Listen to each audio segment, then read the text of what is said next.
back to Just Energy Radio with Dr. Rita Louise.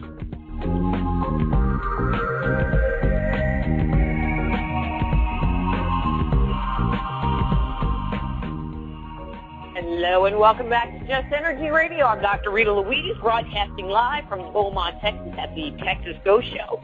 If still tickets available, if you're in the Houston, Southern Texas, Louisiana area, would love to see you. So thank you all for staying tuned to the show. If you have been enjoying the programming, please do mark it as a favorite. Now we're bringing on our second guest, and I think it's going to be very interesting because in the first hour we were talking about how we hold on to energy and internalize our feelings.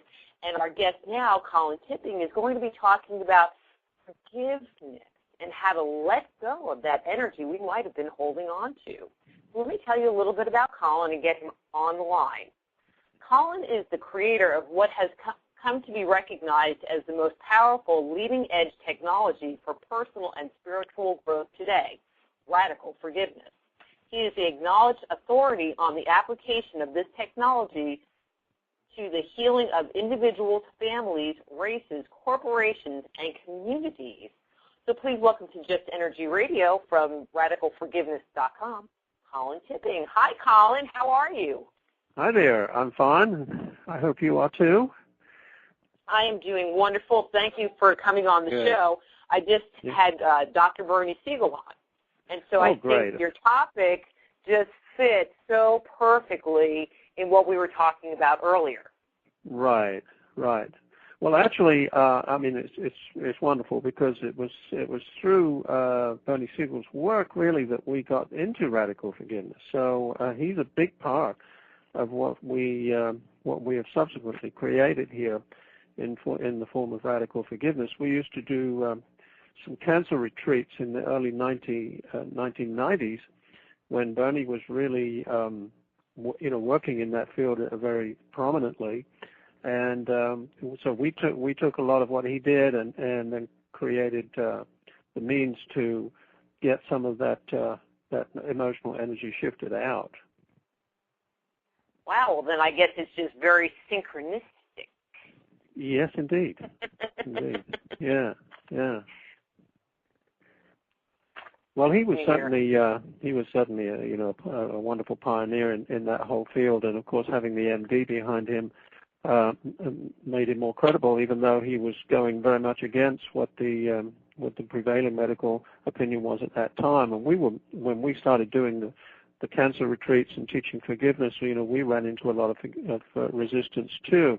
But things have changed a lot in the last 20 years, certainly. So I think we're in a much better position now to help people, especially those that are suffering with diseases like cancer, to integrate emotional and spiritual healing in with their medical protocol. Well, let's keep on this topic. How can forgiveness, and I might play a little devil's advocate here, but how can forgiveness heal us? Well, I imagine that Dr. Siegel was talking about how the repressed emotions become energetic blockages in the physical body and then manifest later as disease.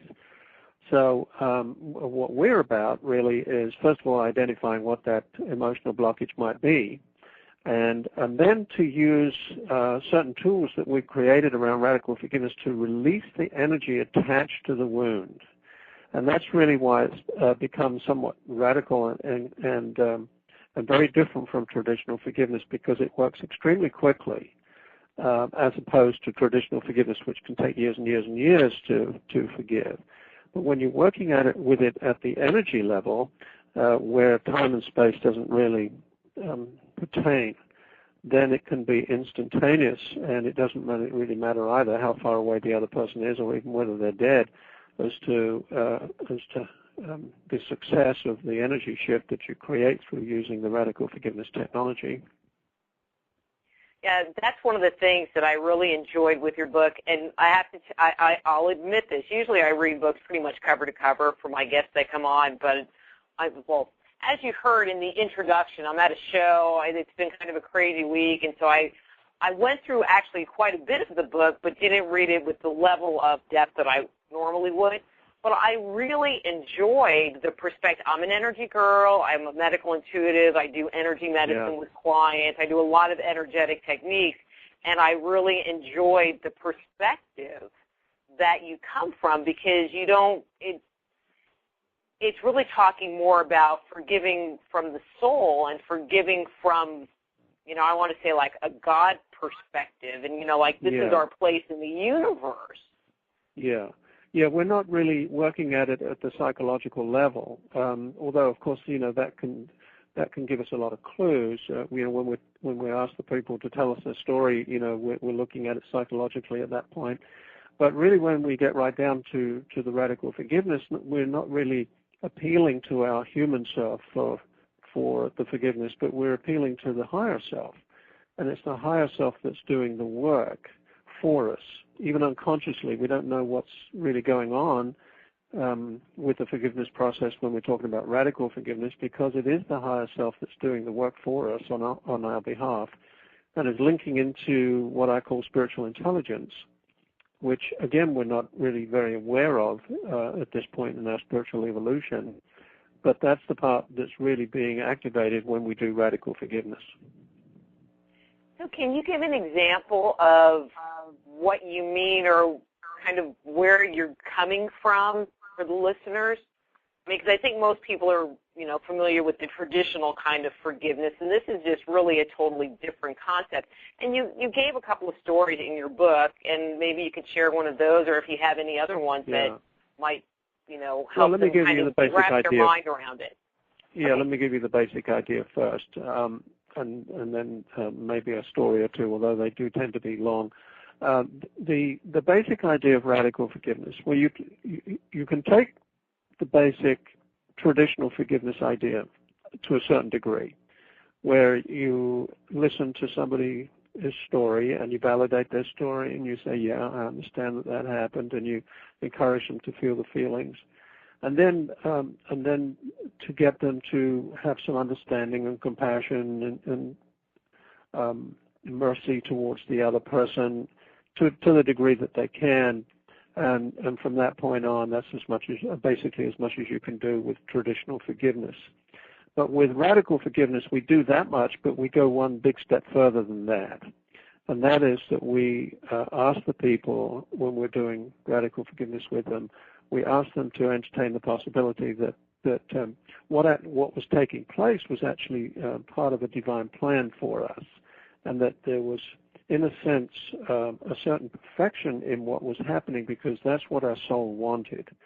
Before it came in many cases, the soul had contracted with other souls to give each other certain experiences that the soul wanted to have for karmic reasons or for other reasons that we don't understand. But when we just become willing to be open to that possibility, that's when the energy seems to shift in a kind of almost a magical sort of way. We don't have to necessarily believe it at the mental level, because actually the mental part of the brain is not being used here. It's the spiritual part of us that's being used. And what I find is, even with the most skeptical people, who, when you say to somebody, it's all part of a divine plan that this was happened and you actually co-created it, they get very resistant at the mental level, but somehow they come around very quickly, because they get it at the physical level or the spiritual level, and it resonates with them. And all of a sudden they feel differently. And the situation that was causing the upset in the first place seems to then resolve itself almost automatically too. So radical forgiveness really requires us to be open to that possibility, that things don't happen necessarily to us as much as they happen for us. And it's all part of what we came in to do, and it's all exactly what we want at the soul level for the soul's evolution. So that's when it gets interesting, and that's when we start playing with all these different ideas of energy and metaphysics and so on. And I could see, I get it, but I could see for the average person on the street where them taking responsibility or ownership, I don't know if that's really the right words to use, or yes, at least it is, yes. participating in what's going on some level, in the whole process, in the process of the problem creation as well as the process of letting it go. Right. Yeah, and you do meet up with a lot of resistance to start with, but as I said, people seem to get it very quickly. It doesn't take very long before they that it starts to feel right to them at a very deep level, especially if you tell them that they don't have to believe it. It's not necessary. Belief is not at all necessary. But what is necessary, it seems, is for us to go through a process of using the tools that we've created in the form of very simple things like worksheets that will give us the opportunity somehow to transform that idea into some sort of energetic power to shift the energy. I don't know how else to explain it, but it seems to be very important that we use those tools. And what I tell people is, just fake it till you make it. It's very simple. The worksheets are very simple. They ask very simple questions. You answer yes or no, or willing or unwilling.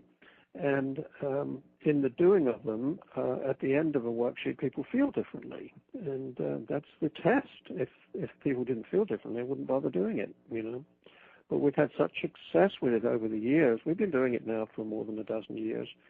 And, week in, week out, and we get so many emails every day telling us how even the worksheet, when they go online and do it online without personal intervention, that magical things happen. So,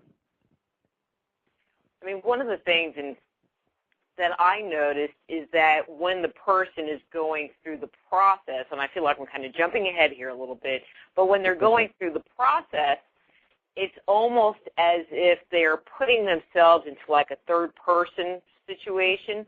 So now they're looking at themselves from an impersonal space. Because, you can sit there and tell everybody else, well, it's like, well, this is what I see going on in your life. And, it's real easy to make comments about other people, to try to help them heal. But when we're in our own stuff, we can't ever see it. But if we can take ourselves out of our stuff and look at ourselves from an external perspective, it kind of opens a lot of stuff up. It opens us up to looking at our part. Yeah, although a lot of times we don't know what that part is,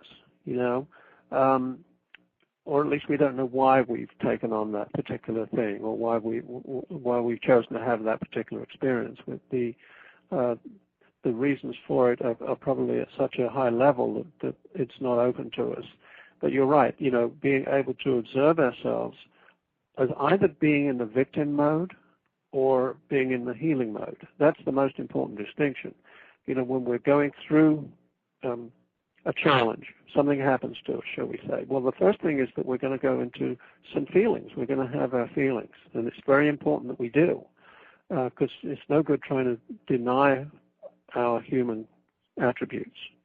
So we must have our feelings and be willing to feel them, but we can observe ourselves in our feelings, knowing that that's what we as human beings are meant to be doing, that we're having these experiences in order for us to have the emotional experience. That's one part of the creation, is to have the emotional experience of it, and then to then make a conscious choice to move out of the victim position by saying, well, look, I know that this seems terrible. I wish it wasn't happening, and I'm very unhappy about it, but I know that it's designed for my highest and best good, and that Spirit is taking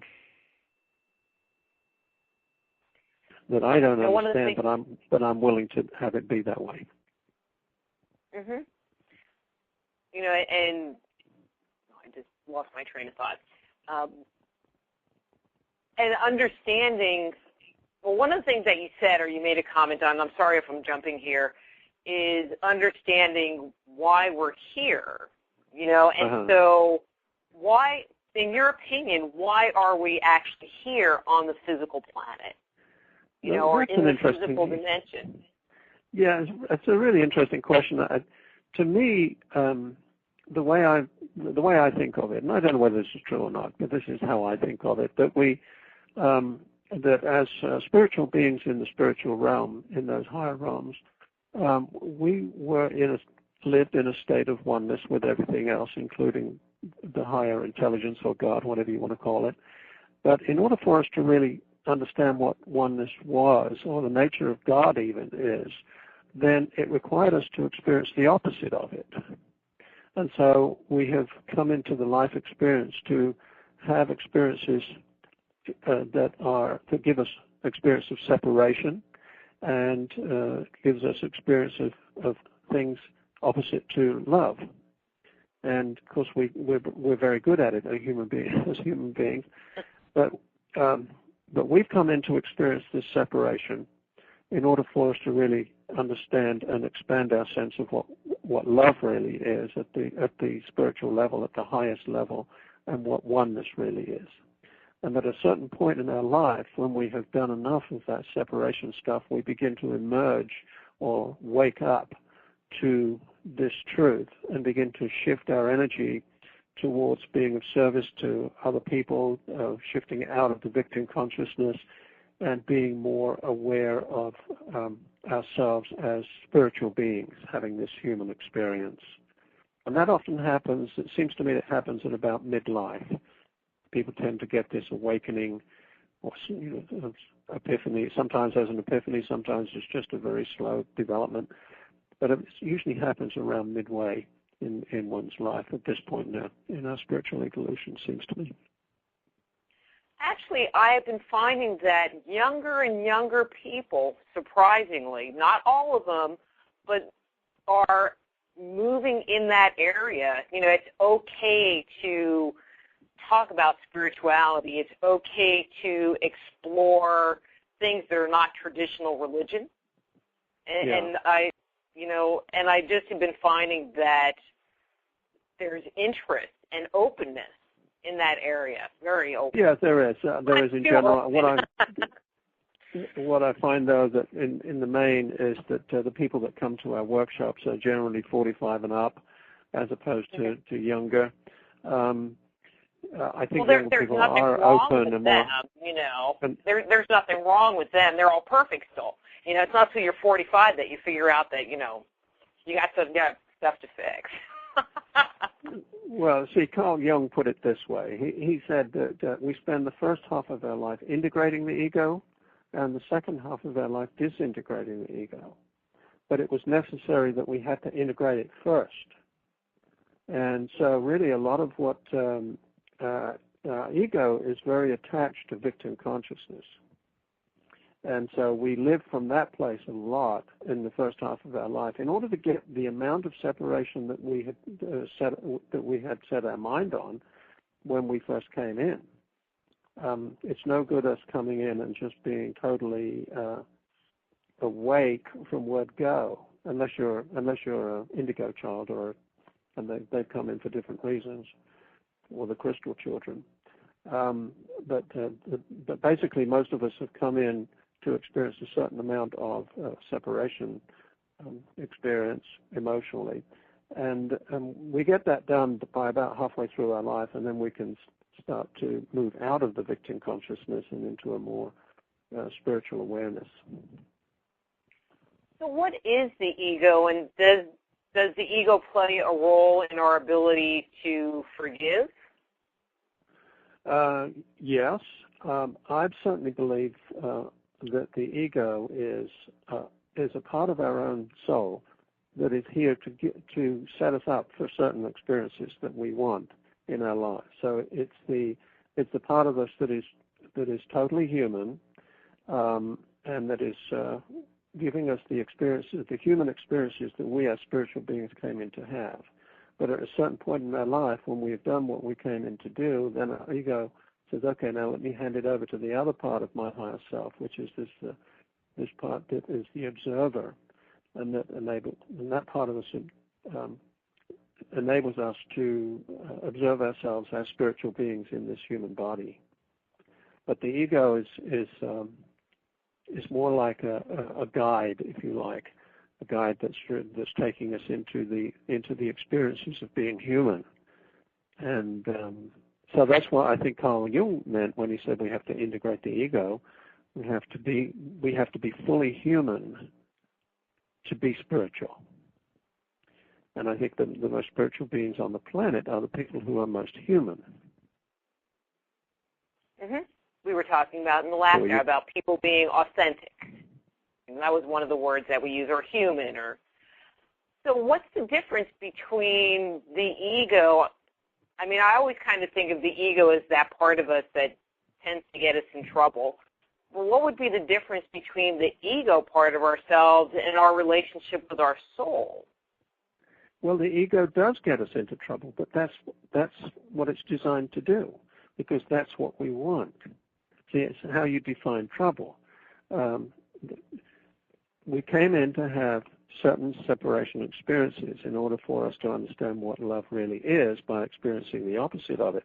So we set each other up to have experiences like rejection, abandonment, abuse, lying, all those sort of things, which look on the surface to be undesirable and tragic and shouldn't be happening, but in fact is what we've come here to experience. Everybody experiences it. There's not a single person on the planet that doesn't go through it, rich, poor, or whatever. So in experiencing these wounds, our soul gets the chance to grow. And that's what we've come in to do. So the ego sets us up for these experiences, and it looks like the ego is setting us up for a lot of trouble, which it is, of course, but it's how we hold it that's important. What I'm seeing now is that it's not trouble. It may be unpleasant, and it may feel undesirable. But what I now am willing to do, having studied radical forgiveness, is to say, even though it feels horrible, I understand this is what my soul wants, and what I have created for the learning of my soul, and I'm willing to be okay with that.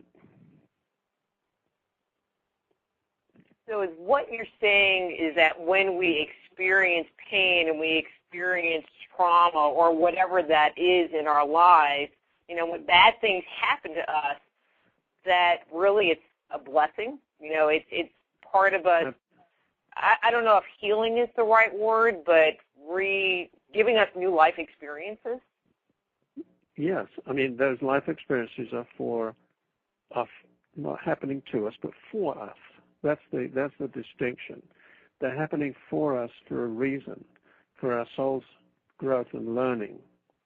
And I hesitate to use the word blessing or even gift, because a lot of people will say, oh, well, this happened and it was good because I wrote a book about it and it's helped a lot of people.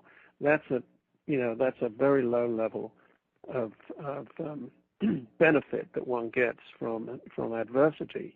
What we're looking at here with radical forgiveness is a much deeper level, a much more profound spiritual level, where the perfection is being played out, not at the human level so much. So we don't know what that is, though. That's the thing. And so it does require us to sort of surrender to this idea and to just imagine that it's true and see whether it works for us. That's my test. I don't care whether it's true or not. I don't care if anybody believes it or not. And, I don't even believe it. The test is, does it work? And it seems to work consistently all the time when people just surrender to this possibility. There's lots of wiggle room here, you see. So people don't have to believe it. They just need to try it out. And if it works for them, it works. If it doesn't, it doesn't. But for the most part, it works very consistently. And so you can sit there, I'm a medical intuitive. I do energy medicine, blah, blah, blah, blah, blah. But I do have friends that are just regular people, and you get the, your airy-fairy, woo-woo stuff that you do. And so it would even work for those people that are huge skeptics that, think the that... The more skeptical they are, the better I like it, because they feel it differently. That they've got so much resistance, but then when they do it, if they get that far because they have to try it. But if they do it, they usually feel it more profoundly than somebody who's a little bit woo-woo. So yeah, it's for everybody and anybody. And although it's a radical idea and it is challenging for a lot of people, I still find that I've only got to have people for a very short space of time, perhaps 20, 30 minutes before they start to really feel that there's something here that's resonating with them at a very deep level, even though mentally it sounds like a crazy idea, and it does.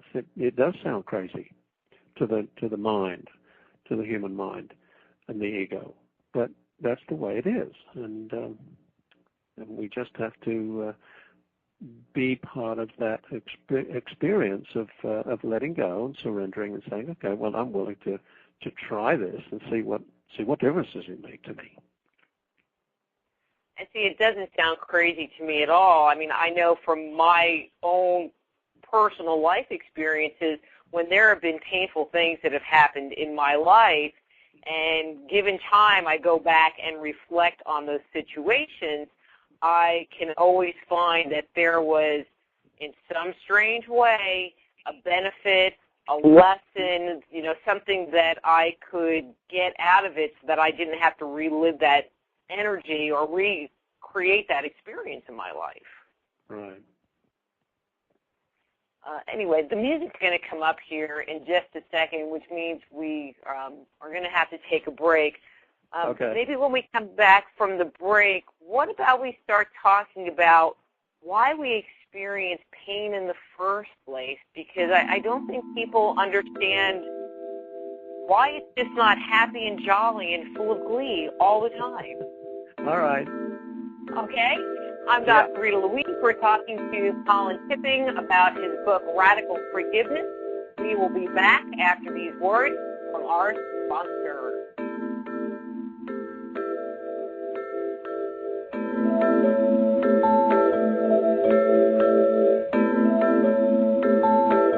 Just Energy Radio with your host, Dr. Rita Louise, will return right after these messages.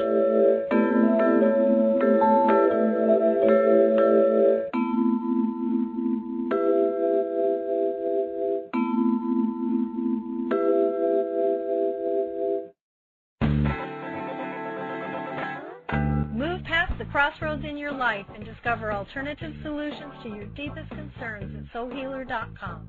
So whether it's a physical problem, an emotional issue, a question about work, or troubles in your relationships, naturopath and medical intuitive Dr. Rita Louise can help you. Bring peace, harmony, and health back into your life. Schedule a session today. Visit soulhealer.com right away and live the life you've been dreaming of. Hi, I'm James Altayanchik, the Black Knight of Talk Radio. Listen to Dr. Rita's Soul Healer Moment live each third Sunday night of the month on Feet to the Fire. www.feet2fire.com for more information. Hi, I'm Dr. Rita Louise, the host of Just Energy Radio and the founder of the Institute of Applied Energetics. Start a new career today on the leading edge of alternative health and healing. The Institute of Applied Energetics can help you develop the specialized skills you need to work as an energy medicine practitioner, intuitive counselor, or professional medical intuitive. Besides our outstanding technical instruction, our programs also support you in creating and building a successful business in this rapidly growing field. Be a catalyst for changing the way healthcare is done around the world. Contact the Institute of Applied Energetics right away or visit appliedenergeticsinstitute.com. How would you like to live long and enjoy great health? How about creating solid bones and whiter teeth?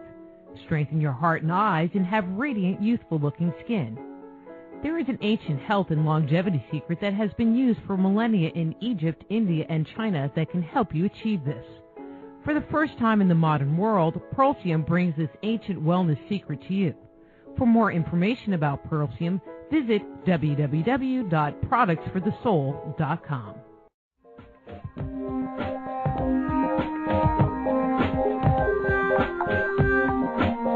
And now back to Just Energy Radio with Dr. Rita Louise.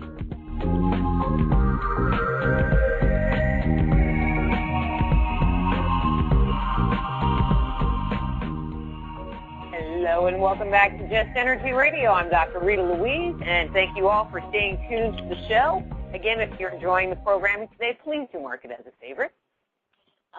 Colin, before the break, I suggested we talk about the causes of pain.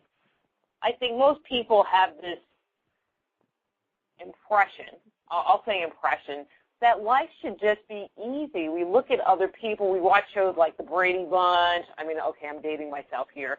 But we look at other people and go, well, their life isn't hard, or they have all of this money, or they have these great parents, and in that will want to validate themselves. But what is it inside of us that creates the pain in the first place, creates that wounding?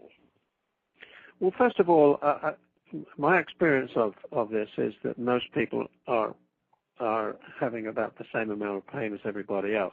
We always have this idea that everybody else is better than we are, and that we're having such a bad time. But what we discover when we take people off the street and do a radical forgiveness ceremony, for instance, we find that people participate in the ceremony almost identically to each other, and we all agree at the end that everybody's carrying a certain amount of pain, and that nobody's immune to it.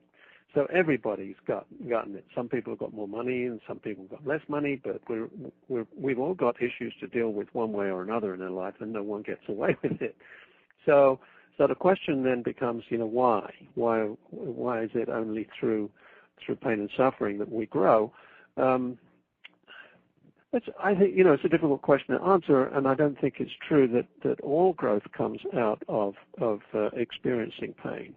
Because, let's take the Chile, for example, the suffering in Chile and Haiti, for instance. Let's take that. We in America are not suffering, but we are connecting with people who are, and through the exercise of compassion, which is just another extension of love. And it's giving us an opportunity to feel love and to grow through that experience vicariously when we connect with other people who are suffering and who are experiencing the pain directly, as they are in Chile and other places like that, and of course everywhere around the world. So are we suffering when we feel compassion? I don't think so. I don't think that's suffering. That's a feeling of love that we're expressing towards these people and towards and feeling. Of course, we feel sad for them, and we are connecting with them at that level. But when we do radical forgiveness, you see, we do on the blame and the other stuff that usually comes up in victim consciousness. When something like that happens, usually victims are the first to say, "Who's to blame? This shouldn't have happened. It's tragic. Blah blah blah." And let's get somebody to pay for it. Let's get somebody to punish. And when we do radical forgiveness, we go straight to just pure love and compassion for who's involved, knowing that person, that soul, has chosen their experience for some reason at the soul level. They've chosen to be there at that particular time, in that particular life, in that particular location, in order to experience that particular tragedy, what seems like a tragedy to us. But when you think about radical forgiveness, one of the things that we don't believe in is the idea that we die. So death doesn't seem to be so tragic when you understand that life is immortal, that our soul is immortal and doesn't die, and just goes on and comes back again and does it over. So it's not so. It allows us to be more at peace in the face of adversity than we otherwise would, because we just learn to experience it directly as the pain of what is happening, instead of the pain plus all the other junk that we normally put around it, which comes from our victim consciousness. So the fundamental question is why? Well, I explained it a little earlier, I think, in saying that we came in to experience the opposite of love and the opposite of oneness, and a lot of that it seems to feel like suffering, and at the human level, it is. But that's what we came to have. That's what we signed up for, And that's what we're going to create for ourselves in order to have the experiences that we came in to have. So that's the why of it. The way I make it up, anyway. Yeah. No, I'm not disagreeing with you. You know, I just sit there and go, God, as a soul, what was I thinking? Well, one of the things that you said, which is kind of mind-boggling to me, I mean, I get it, but it's kind of like making all the gears move all at the same time, which is a little scary sometimes. You were talking about the disaster, the earthquake in Chile, and so I'm assuming, you know, your comment is that all of those people chose to be in that location at that time to have that experience for whatever reason that I'm sure they didn't have, you know, I'm sure they asked for it on the other side, but it's like, oh, my God, why would I ask for that? You know, I mean, when you sit there and try to, you know, they say that God is infinite and there's no way we can comprehend God because we can only think in finite terms. And when you start talking about things like this, it starts pushing into that infinite, like, how do you make that all happen? You know, how does the universe make that all happen? But it does. Well, part of what what radical forgiveness asks us to do is to give up the reason to know why and how, because it just puts us out of takes the peace away from it. It's interesting to think about it, and it's interesting to talk about it, but to not be attached to knowing why before you're willing to surrender to the possibility that it is true just the way it is. Never mind why or how, it just is. And with radical forgiveness, there is a kind of a rule that we have that you have to work by, because some things that happen are just beyond our comprehension, some of the things that happen. But we say that if it works for one thing, it works for everything. There are no exceptions to the rule, no exceptions whatsoever. It either works for everything or nothing. So you can't be selective. You can't be radically forgiving about one thing and then not about another, no matter how much it challenges our ability to comprehend what is happening. So is there anything we can do to begin recognizing our role in situations? Are there signs and symptoms that we can pay attention to? You mean, I'm not sure I understood your question. Say it again. Well, I mean, as far as starting to break free of situations that, you know, happen in our lives. You know, if we're experiencing pain, if we're experiencing suffering, are there ways that we can begin to start recognizing or changing our focus to understanding our role? It's not a question of understanding it. It's a question of accepting it. Okay. It's in our accepting. It's in our acceptance of what is, as is, that we move into a place of peace. And the pain in the situation diminishes enormously, because most of the pain that we experience in situations comes as a result of our interpretation of the event. And usually those interpretations come from our victim consciousness. And so that's what adds the suffering, shall I say, to the pain. So if we say that we get a certain event happening or a certain illness in our life, the pain is the pain associated with what's going on in our body. But the suffering comes in how we see it and how we perceive it and how we act towards it. And that applies across the board with radical forgiveness. So your question is, you know, can we make our life easier? And the answer is yes.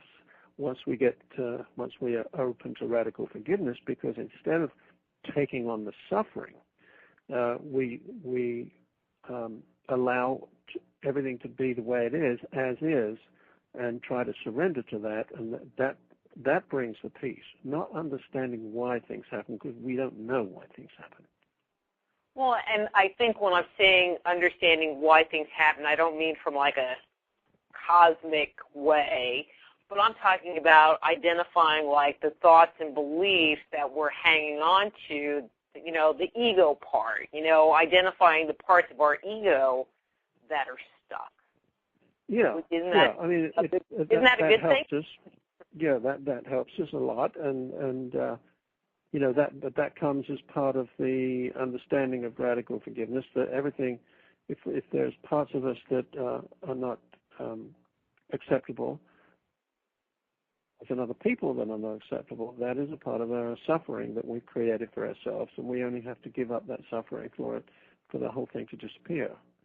We don't, and our enemies then become our teachers instead of our enemies, because they mirror for us what we don't like in ourselves. So the easiest way to clean up your shadow, which is what we're really talking about now, is all those beliefs about ourselves. The easiest way to clean up your shadow is to forgive the people who mirror the shadow for you, and they're the people who press your buttons.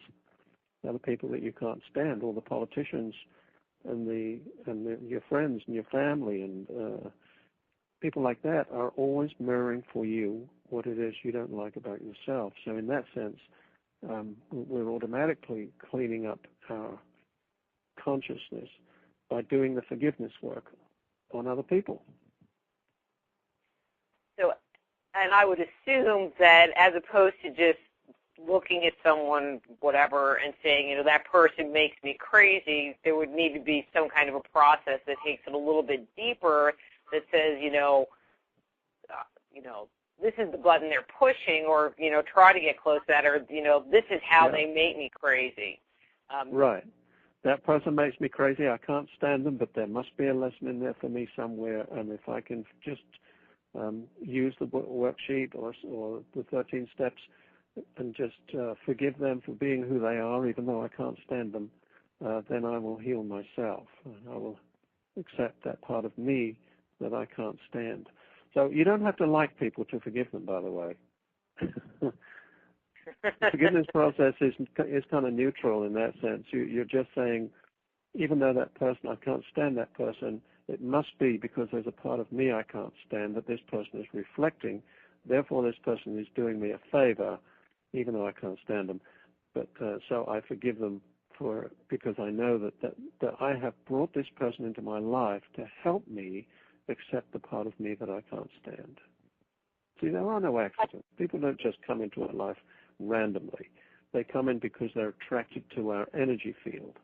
And if our energy is pushing out the idea that we need to heal a certain quality, let's say our meanness or our greed, what we will attract is greedy people.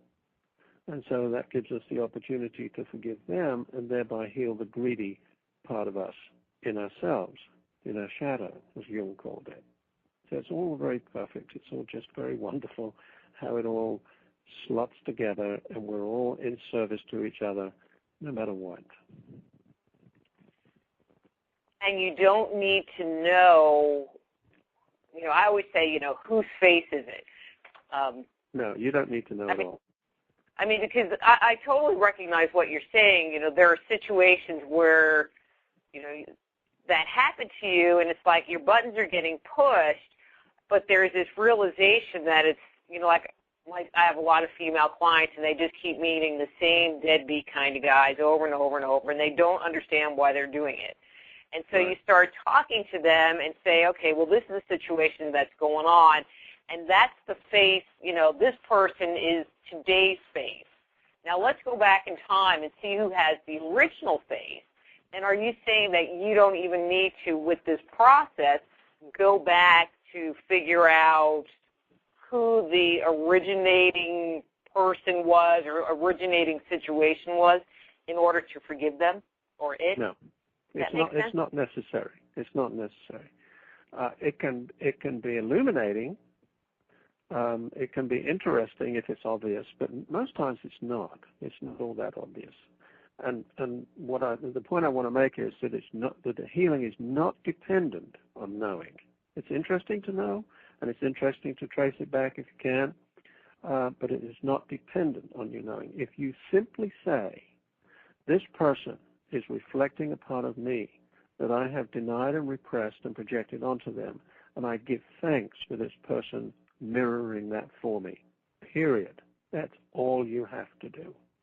Okay. But we tend to have to use the worksheet in order to get that degree of surrender to the process. Doing it in our mind is a little more difficult because our mind wants to argue with us. Our mind wants to say, but why? Why? How? That can't be true. So that's a bit of a trap, you see, and that's why we've created these tools that help us to get beyond the mind, which always wants to interfere, the rational mind, that is. What are these worksheets? What do they have on them, or what kind of process does it take you through? They simply take us through. Yeah, they take us through 5 basic steps in the forgiveness process. And the first step is to explain the upset. What am I mad about? What is this person upsetting me over? Or what is my suffering about? And so we need to tell the story from where we are, and that usually means as a victim. So at that point, telling the story means coming from being totally human, being very upset, being mad, angry, sad, whatever. The second step number 2, is connected to the first because it's to feel the feelings. Allow yourself to have the feelings, the anger, the sadness, the guilt, the pain, the hurt, the jealousy, whatever it is, to really get into the feelings and have it be okay that you have these feelings. No judgment about them. There's no such thing as a negative feeling. They're all just feelings, and we have to acknowledge them and be present to them. That's half of the healing process, is being present to our feelings, because that's our humanness. That's what we came in to play. The human game is a feeling game. It's an emotional game.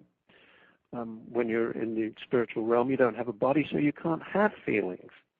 So when you come down here on planet Earth, you say, well, I'm going to take on a body, then I can have emotions. Wow, won't that be interesting? So that's step number 2. Step number 3 is to begin collapsing the energy field around the story, and this really relates to what I was saying earlier on about taking the suffering away from the pain, leaving the pain as it is of the event, but stripping away all the nonsense that we make up around it in terms of our interpretations, our expectations, and our judgments, trying to see the best in this situation. It's still psychological, and we're still at traditional forgiveness at stage 3. But at least we've reduced the level of suffering, and we're bringing some higher mental qualities and spiritual qualities to our interpretation of what happened. Step number 4, however, is really the radical forgiveness step. And this is where we check off little questions on the questionnaires, which says something like, are you willing to see that this was that this was a situation that your higher self created, and that in that sense it was perfect? And you say yes. Even if you don't believe it, you still check off yes, or I'm willing to believe that. So this is what we call the reframing of the situation, step number 4. Seeing it from the spiritual perspective instead of the human perspective. And, I always say you still have to fake it till you make it, because we're not spiritually evolved yet to really, really get it, that it's this way. And then step number 5 is to integrate it some way into the physical body. And we do this on the worksheets by writing, but at the workshops we do it with breath work, and we do it with dancing, or any number of different ways of integrating it into the physical, because our physical body is the embodiment of our spiritual intelligence. We get our spiritual messages through our body. It's like an antenna, and our victim story lived in our physical body. And what we want to do now is to reintegrate, or to integrate the new story that everything's perfect just the way it is into our physical body. And that happens as a consequence of doing something physical. So those are the 5 stages that the tools, and we've got many different types of tools, worksheets. We have it on CDs so that you can hear it and listen to it and respond to questions. We have a game that you can play. We have a ceremony that you can do. Lots of different ways to experience this 5-step process of radical forgiveness. what the book says is a revolutionary 5-stage process. I think just talking about it from the shift perspective is radical all by itself. Yes, it is. Actually, my opinion of it is that it's not really about forgiveness as it is about healing ourselves. Yes, that's true. If there was another word than forgiveness that I could use that was better, I would use it, but I wouldn't use the word healing. Let me tell you why. Right. Because the word healing always indicates that there's something wrong to be fixed. With radical forgiveness, there's nothing wrong to be fixed. It's all perfect just the way it is. Therefore, there's nothing to forgive and nothing to be healed. You see how radical this is? You're just a radical kind of guy.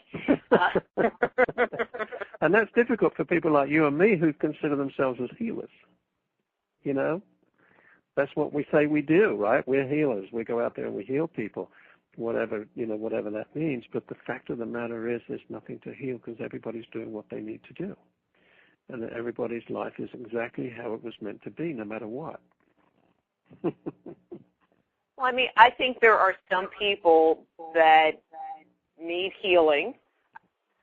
I believe, this is what I personally believe, I believe that I facilitate the movement of energy and facilitate people in looking at things from a different perspective so that they can make changes within themselves. And so, yeah I'm a healer, quote unquote, but that's, to do this kind of work, to do it right, it cannot be about ego. It's about facilitating, but, it's like I'm an energy facilitator, and it doesn't sound that good. It's okay to call yourself a healer because that's what we all understand that word. And, it's a colloquial word that we will use. But when you really examine what we're doing here, if you subscribe to the idea that everything is exactly how it is, then nobody needs fixing. But your healing work is all part of the divine plan too. They wouldn't come to you if it wasn't part of your design, part of their design, their plan. They wouldn't even pick up my book if they weren't ready for it. And that's true all the time. People often tell me, you know what, I've had this book 3 years, never looked at it. Then all of a sudden it spoke for me. And so we have to be ready for certain things. But everything is perfect in its own time, and everything that we do to help people is all part of the perfection of what people wanted, and so on. So it just helps us to change our perspective if we give up using words like heal and fixing and making people better or asking what's wrong with you, because there's nothing wrong with you. There's nothing wrong with anybody, and no one needs fixing. But, when we're out in the world there, we have to use these terms. Do you have success when you have, I'm assuming that, you work with individual clients, or at least at one point in time worked with individual clients. Have you had success when, I know this has happened to me, where somebody finds you, the wife finds you on the internet or meets you somewhere, and she shoves her husband in the car and sends him to the appointment so you can fix him. Does he experience success even though he's not necessarily a willing victim? It depends on how willing they are. You know what I'm saying, though. Yeah.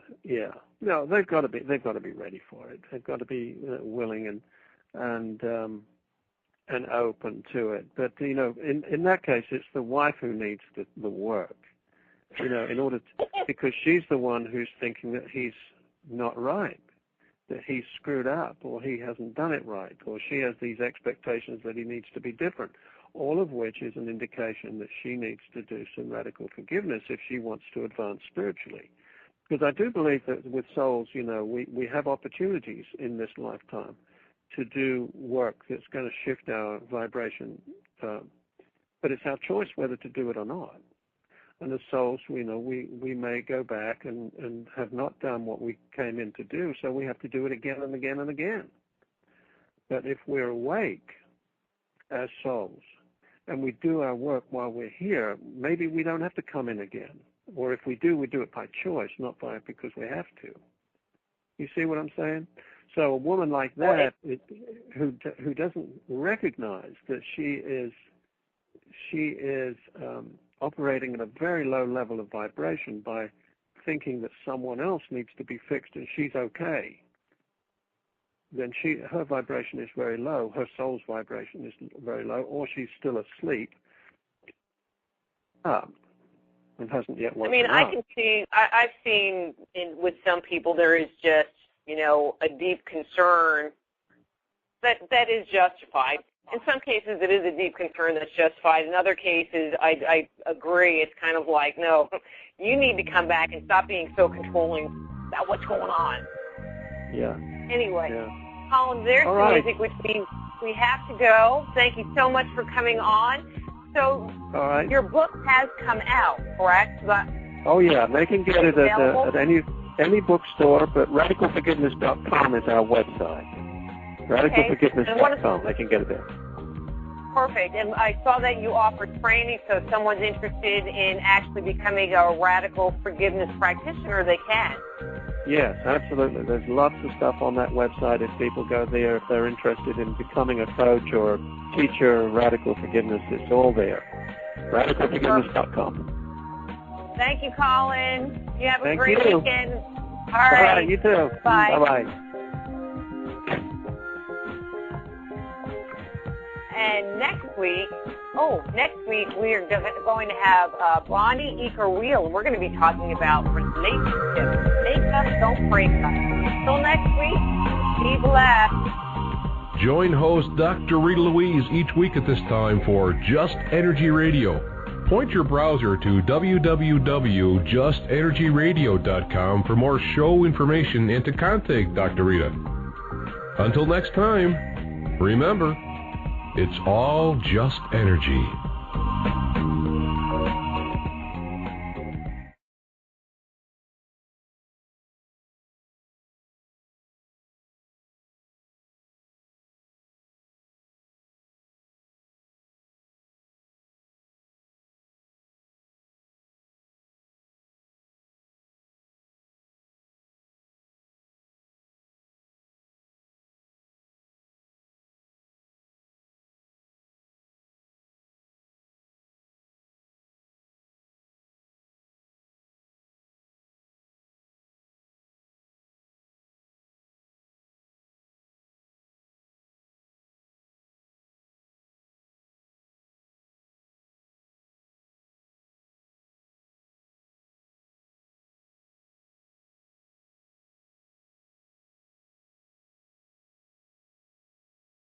Down, they were asking where you were.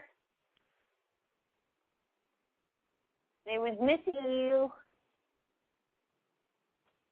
Like that. Are you still there? Yeah, cool.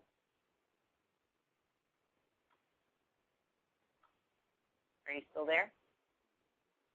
Hello? All right.